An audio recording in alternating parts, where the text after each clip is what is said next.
Gerald had always loved the rhythm of the train, the deep hum of the engine, the clattering of the wheels against the tracks, the way the train seemed to come alive in the night. It was something he'd felt from the first time he'd stepped into the cockpit as a young man, the metal beneath him vibrating with energy, the controls slick under his fingers. At 42 years old, Gerald was a seasoned machinista, driving the London Underground's oldest and most iconic lines. The city's underground world felt like his second home. Yet there were nights, like tonight, when something about the journey felt off, as though the train wasn't just following the tracks, it was drawn somewhere, pulled toward an unknown place beneath the city. The station lights flickered as Gerald pulled the train out of King's Cross, heading for the quieter stretch toward Camden. The trains in the early hours had a strange quiet to them, as if the city was holding its breath, waiting for something to happen. Gerald had been driving trains for so long that he could tell when something was out of place, even when everything looked normal. He'd learned to trust his instincts, and tonight, something felt wrong. As the train rumbled through the tunnels, a faint noise drifted into the cockpit, something soft, almost imperceptible. At first, Gerald dismissed it, thinking it was just the sound of the old tracks groaning beneath the train. But then it came again, louder this time, like a whisper. His fingers tightened on the controls, his eyes narrowing as he peered out into the dark tunnel ahead. "Who's there?" he muttered under his breath.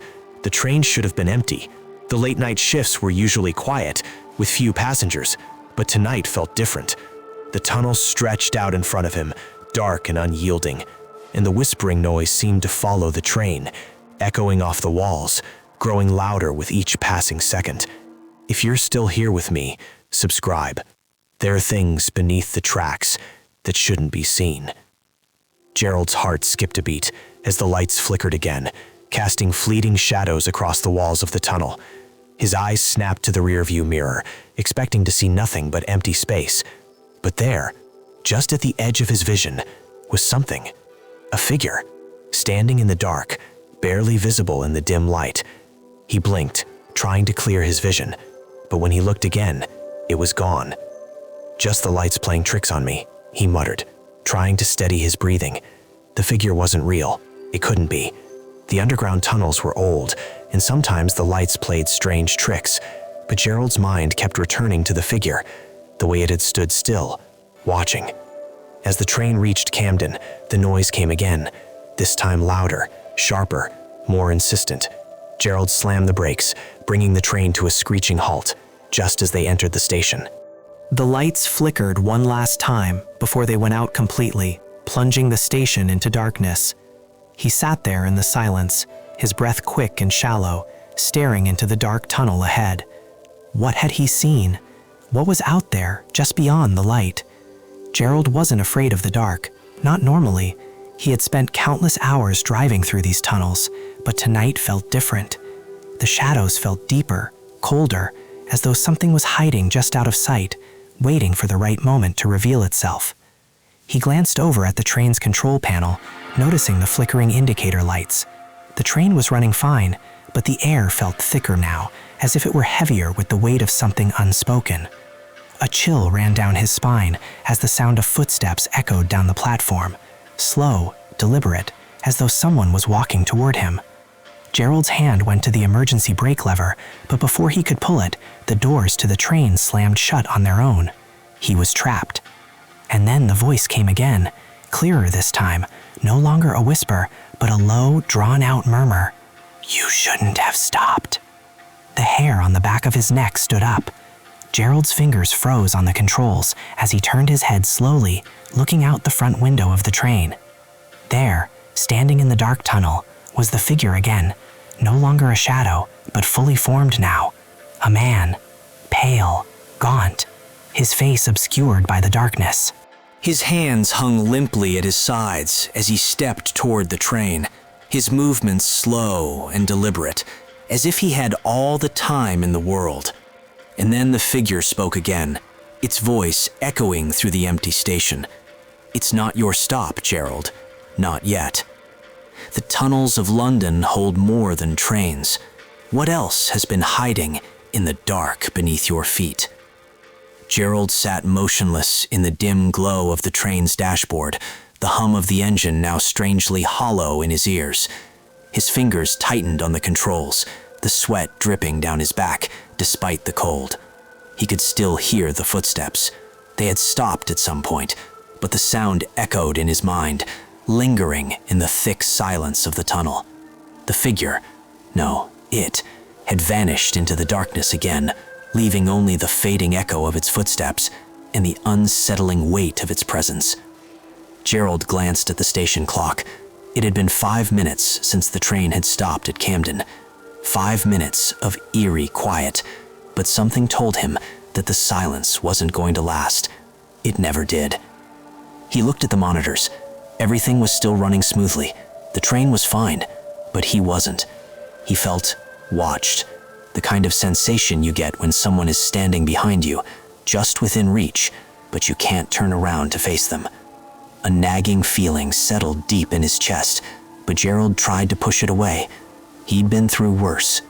He'd been down these tracks countless times, driven this route on dark nights like this one, and nothing had ever felt wrong before. Until now. He leaned forward and pressed his hand against the glass. The faint reflection of his face stared back at him, pale in the dim light. "Get it together, Gerald," he muttered under his breath. The train wasn't moving, but his mind kept racing toward a question he didn't want to ask, a truth he didn't want to face. Just as he was about to stand and check the controls again, the lights above flickered. Once, twice, then a final blinding flash before they cut out completely, plunging him into complete darkness. The emergency lights kicked on, painting everything in a sickly yellow glow. But Gerald knew the moment the train stalled wasn't random. Something was off. Something was wrong. He pushed the button for the intercom. "Camden Station," he said into the microphone, his voice shaky. "Can anyone hear me?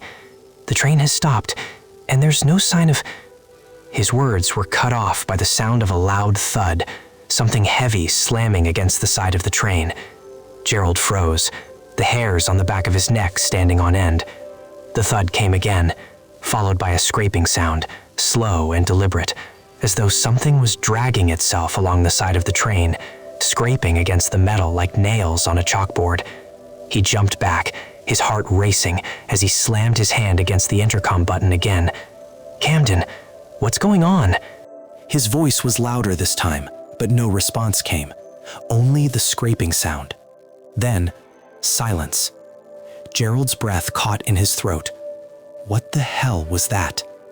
The scraping continued, moving slowly along the side of the train, closer and closer to the front.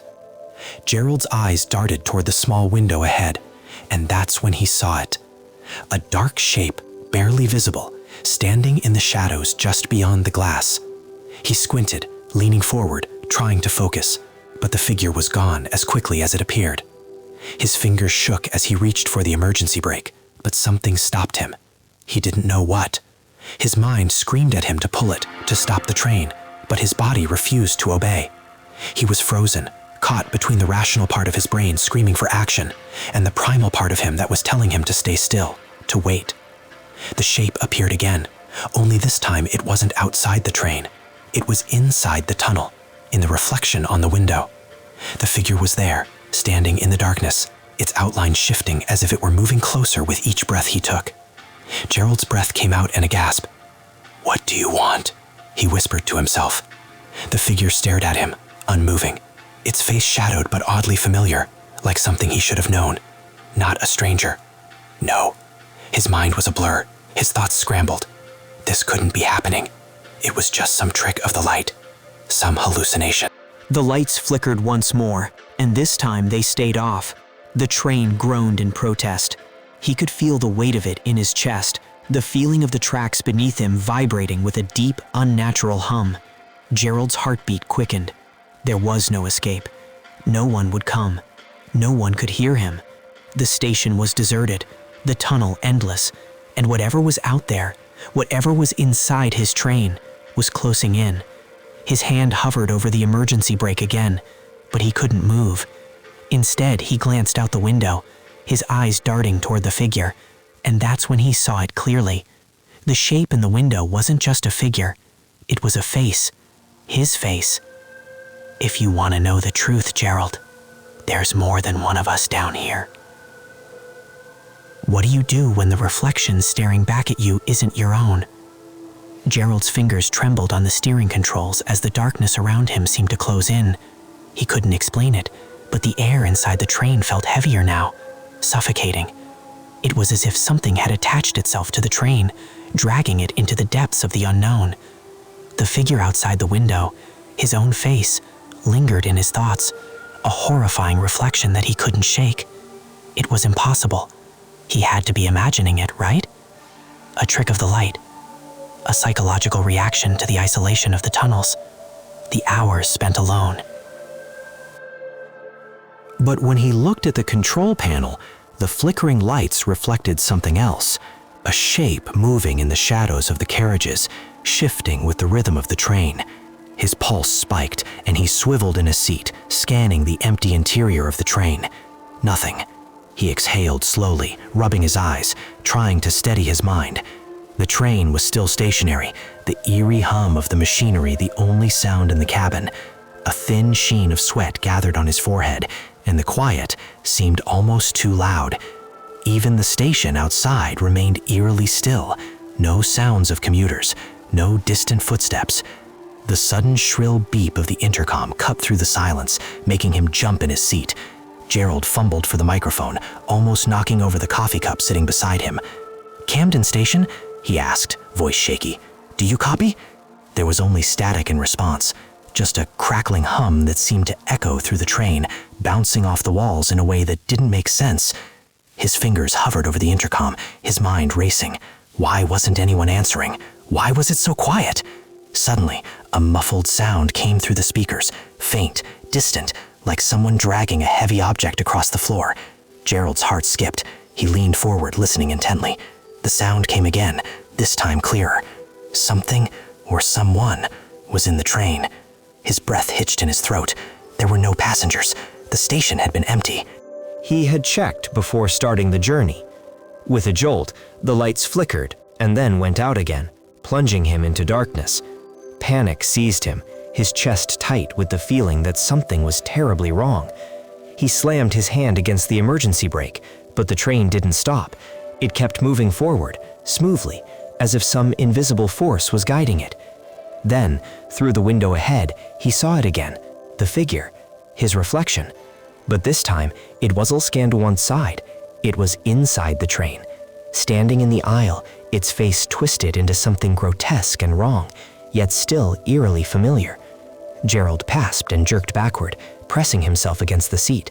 He was trapped. The train was still moving forward, but he couldn't move. He couldn't think. His mind raced as he watched the figure move down the aisle toward him, each step matching the rhythm of the train. It wasn't him. It couldn't be. The reflection wasn't real. The train rumbled beneath him, the vibration running through his bones, but it felt different. He could feel it now. The train wasn't just taking him through the tunnels. It was taking him somewhere else. The figure in the aisle stopped just a few feet from him. Its hollow eyes stared into his, but there was no recognition, no understanding, just emptiness. "Gerald," the figure whispered, the voice distorted, coming from every direction. "You can't run anymore. Not from me. Not from us." He tried to scream, to move, but his body felt frozen, like the very air had thickened around him, binding him in place. The figure reached out with its cold, pale hand, and Gerald's skin crawled at the touch. Then, without warning, the figure stepped back and disappeared into the shadows of the train. The lights flickered on again, and Gerald blinked, disoriented, his mind struggling to comprehend what had just happened. He turned, checking the rest of the train. Empty. But the feeling in the pit of his stomach, the feeling that had been growing since he first saw the figure, hadn't disappeared. It had only gotten worse. The train slowed down, its usual hum now replaced by the sound of metal grinding against metal, the squeal of the brakes. And then, the most chilling thing of all, a voice. The voice he had heard before, but this time, it wasn't coming from the reflection. It came from right behind him. "Do you know what you've done?" the voice whispered, low and menacing. "Do you know why you're here?" Gerald turned slowly, fear seizing his chest, but no one was there. And yet, he heard the answer clear as day in his mind. You never left. What if you're not the only one in your reflection? Gerald sat motionless, his body stiff from the shock, his mind racing. The train was still moving, but it felt wrong. The weight of something, someone, pressing down on the car, thickening the air around him. He had just heard the voice. It wasn't coming from the reflection anymore. It had come from behind him, from the real world, from somewhere in the train. He turned slowly, scanning the cabin. Empty. The overhead lights hummed, flickering faintly, casting long shadows against the walls. The rhythmic clatter of the train's wheels on the tracks was the only sound, yet it felt oppressive, suffocating his words before they could escape. For a moment, he thought he might be going crazy. Maybe it had all been a hallucination, a trick of the mind. The isolation of the late-night shifts, the dark tunnels, the silence. Maybe it had all just gotten to him. But deep down, he knew that wasn't it. There was something more, something darker, something that wasn't just in his head. The train shuddered, its pace slowing, but not in a normal way. It was as if the tracks themselves were resisting, pulling the train down into something deeper, something that shouldn't exist in the ordinary world.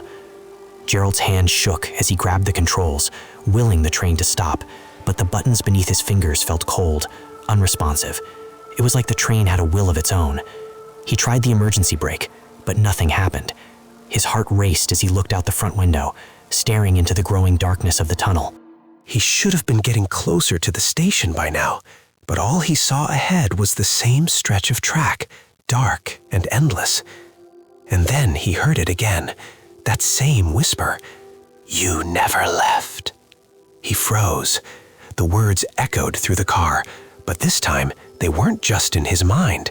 They were in the air, around him, curling into the corners of the cabin like smoke. "Who are you?" Gerald shouted, his voice cracking. There was no answer, only the soft hiss of the train's machinery. His hands gripped the controls so hard his knuckles turned white. His breath came in shallow bursts. He felt trapped, not just in the train, but in the darkness itself, as though the shadows had climbed onto the train with him, wrapping around him, pulling him deeper into the unknown. He glanced out the window again, hoping to see something, anything, that would confirm he was just overreacting. But there was nothing. The tracks stretched ahead into the endless dark. Then, just as he thought he was losing his grip on reality, he saw it. A light, a distant flicker in the dark, far down the tracks. A station. It was too far to tell, but it gave him hope. If he could just get there, if he could just stop the train, maybe he could get answers. Maybe he could find someone who knew what was happening. But as he looked closer, the light flickered again, and he realized it wasn't coming from a station at all. It was coming from something inside the tunnel. A figure, standing just off the tracks, bathed in the faint glow of the train's headlights. The figure was too still, too silent, and Gerald's stomach dropped as he recognized the shape. It was a man, or at least it looked like one. Tall, thin, his face obscured by shadows, and yet Gerald could feel his eyes on him. The figure didn't move, just stood there, waiting, watching. Gerald's breath caught in his throat as the train got closer. The figure didn't budge, didn't flinch.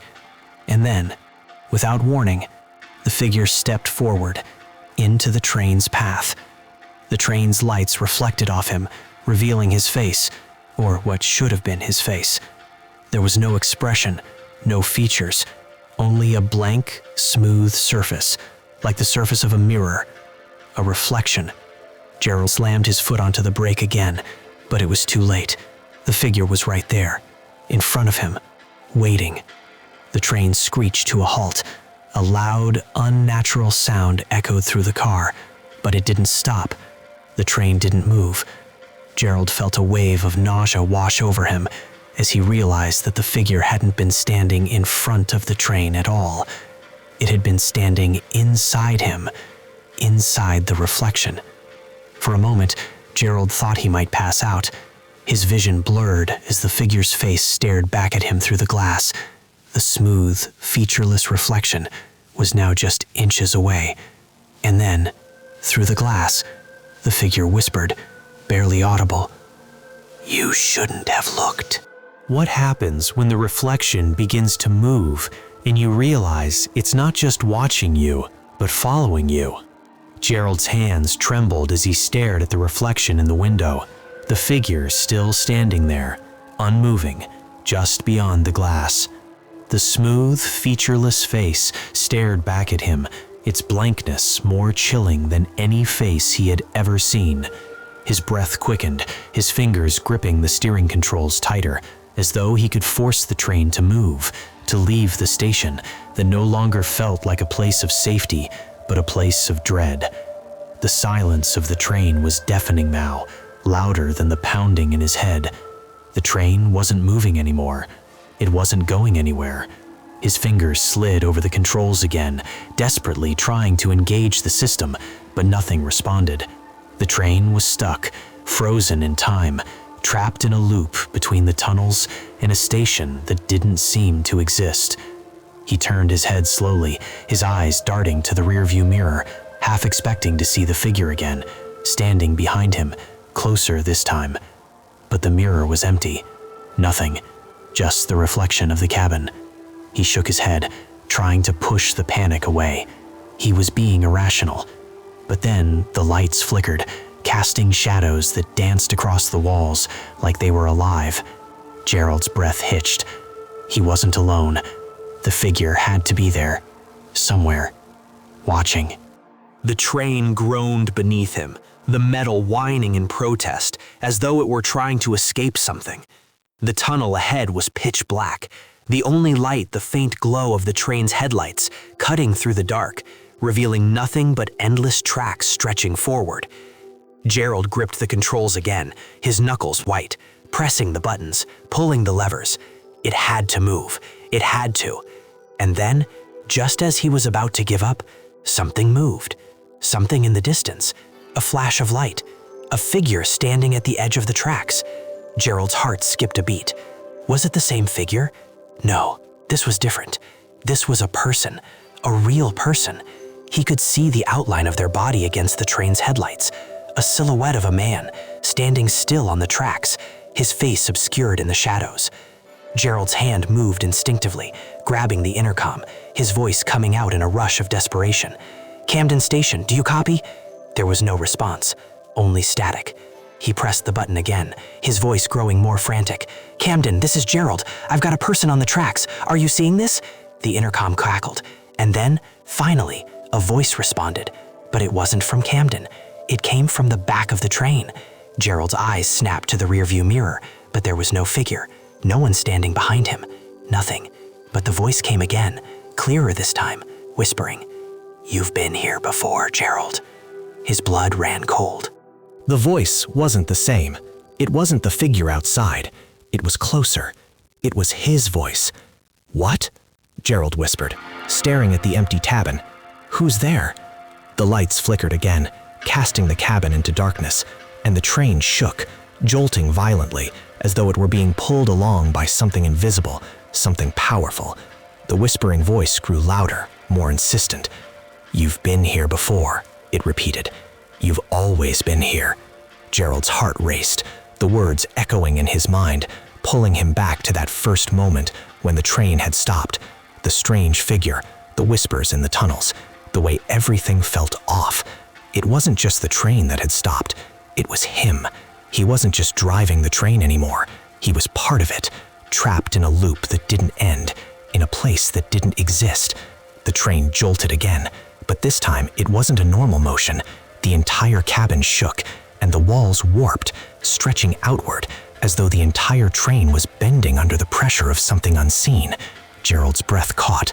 The air was thick with tension, heavy with something unnatural. And then, as if summoned by the sound of his racing heart, the figure appeared again, this time standing directly in front of the window, staring in. Its face, once featureless, was now real, distorted and unnatural, but unmistakably human. It grinned, and Gerald's stomach churned. It was smiling at him, but it wasn't a smile of recognition or sympathy. It was a smile of knowing. The voice came again, louder this time, as if it were coming from every corner of the train. "It's not the train that's moving, Gerald. It's you." His mind reeled. He felt the walls of the train close in, the floor buckling beneath him, as if the tracks themselves were warping, pulling the train back into a place it shouldn't be. The figure outside smiled wider, its eyes empty, its expression filled with something cold, something malicious. And then the whisper came again, low and steady. "You're not in control here, Gerald. You never were."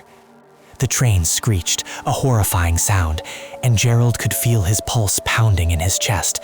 The lights flickered one last time, and the figure outside the window, with its wide, empty grin, leaned closer. "The journey's over, Gerald. The train's not going anywhere, but you. What happens when the train you're driving is just a shadow, and you're stuck in the dark, unable to escape?" The train screeched to a halt. The lights flickered once more, then died completely, plunging Gerald into absolute darkness. The eerie hum of the train, once a familiar sound, now felt unnatural, almost like it was breathing. The air around him felt thick, suffocating, as if the walls of the train itself were closing in. He could hear his own heartbeat pounding in his chest, the only sound that seemed to exist in this darkened void. The figure outside the window smiled wider, its face stretching into an impossible grin. Gerald's breath caught in his throat as he stared at the face, his own face, but distorted, twisted, like something from a nightmare. It wasn't just watching him anymore. It was waiting, and somehow he could feel it. It wasn't just a reflection. It was him, or at least a version of him that he had never known. Gerald.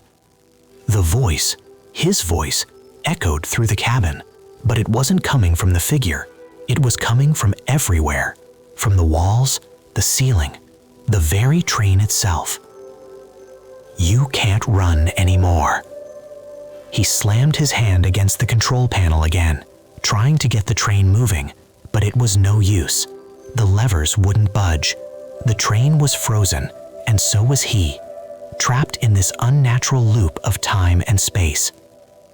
He glanced around the cabin.